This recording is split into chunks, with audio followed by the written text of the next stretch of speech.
Okay, Scott and I both went and saw The Raven. Scott, what do you think of this? Well, real quick, The Raven is obviously starring John Cusack, and he's playing the role of Edgar Allan Poe, the prolific writer back from Baltimore back in the day. And I went into this movie not knowing anything about Edgar Allan Poe other than that he wrote a poem about a bird. But apparently, and this was news to me, but when he died, he was found dead on a park bench, and nobody really knows why. Or not dead. They found him severely ill, and he died several days later.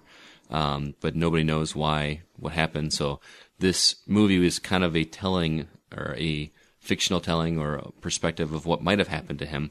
It centers around a mass murderer who is basically taking his stories that he's written and modeling murders after his writings.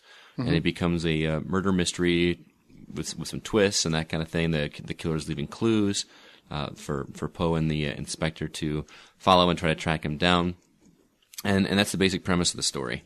Aaron, obviously you and I saw this together, and you were actually looking forward to this more than... This is one of your most anticipated movies of the year. Yeah, it's not anymore. Yeah? It was. Yeah. Why is that? Because I thought it was boring as shit. Yeah.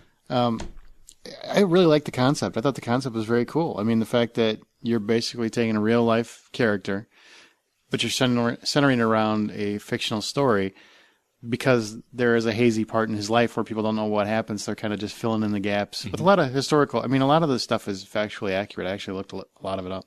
They did a lot of research, but they didn't make the movie exciting. Mm-hmm. You know, the movie's really boring. I thought it was a little slow myself, but I was surprised at how much I liked John Cusack in the role. I thought he was really good, and I did not expect to like him at all. I think the director, James McTeague, who did V for Vendetta, he was very good with atmosphere, but he didn't keep the movie going. John Cusack was fine. I thought he was actually pretty good. Mm-hmm. I thought his love interest, Alice Eve was her name. She played Emily. She was really good. I liked her too, but the rest of the cast... She is so good looking. She's very pretty. Very pretty. But everybody else was really over the top. Luke Evans plays a detective who brings Poe in to assist, like Scott was talking about.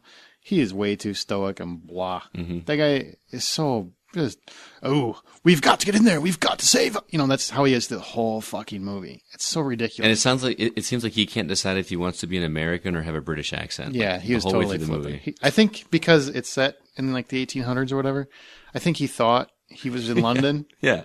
But then, halfway through filming, he realized, oh shit, we're actually in America. Fuck. Mm-hmm. I thought Poe was British. You know, it just seemed like he had no idea.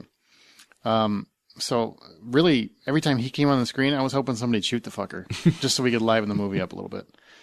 I did like how they used Poe's works when they were doing the murders and whatnot. That was really clever. But it just seems like they rushed the movie when they should have slowed the movie down, and they slowed the movie when they should have rushed it. Mm-hmm. So I just started getting really, really bored. When you have a serial killer thriller where the actual serial killer makes me want to take a nap, that's a bad thing. That's not a positive. And if it wasn't for John Cusack, I don't think I'd be able to give it over anything. Yeah, I feel the same. He was very entertaining in every scene he was, but mm-hmm. it wasn't a fun movie to watch. And I think, and obviously not going to ruin anything, but I think the ending was a cop out. Oh yeah, totally. Yeah, it's total cop out. It's one of those that there's no way you're going to have a guess as to who the killer is, that kind of thing. Yeah, see, it's one of those. Now, Brian and Justin, you guys have seen a million serial killer movies.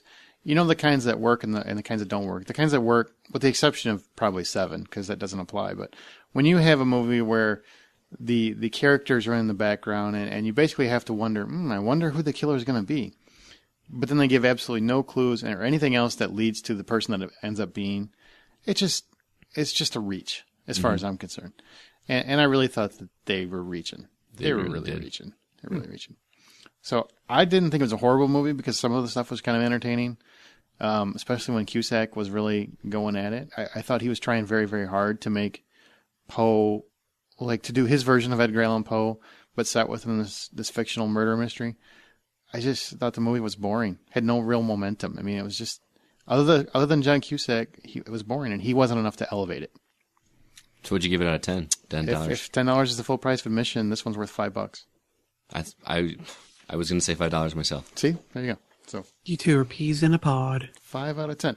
Well, and part of might not liking it is Scott kept texting during the movie, so it was really Oh, hard for me to shut up. focus. Which will I definitely might have bothered the 3 other people that were in the theater with us.